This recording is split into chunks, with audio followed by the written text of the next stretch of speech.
Dr. Naik, thank you very much for your talk. The question I have is, you profess to be a man of peace. You've spoken very eloquently about the idea of peace in Islam. Peace is written in front of your microphone as you stand there. And I agree with you in many senses. But my question is, why then is your message still seen as so controversial?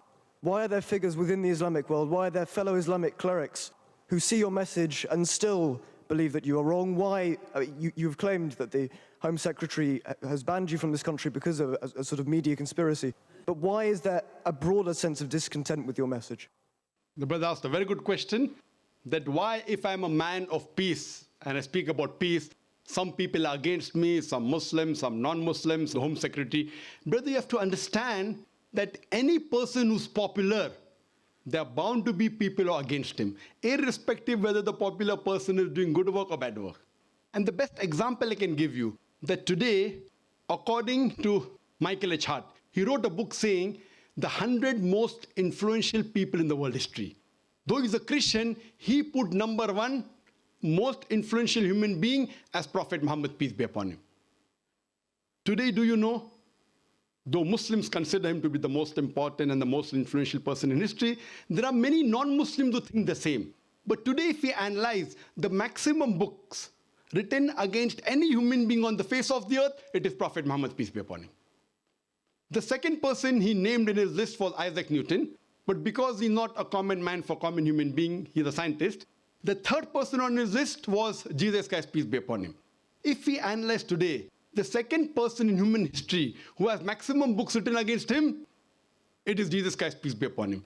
Based on this argument, do we have to agree that Prophet Muhammad, peace be upon him, and Prophet Jesus, peace be upon him, they were not good?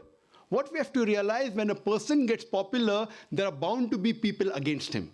And according to the Home Department of UK, when I had come in the year 2009, I was informed by reliable sources that according to the Home Department of UK, the most popular Islamic satellite channel in the world is Peace TV, and the most watched Islamic satellite channel in UK is also Peace TV. Not only is it watched by Muslims, but even watched by non-Muslims.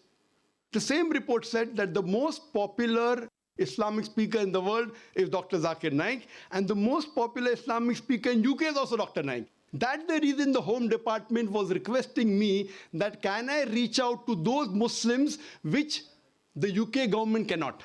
But now, because of the change of government, what I feel, it was more of a political move rather than a legal move.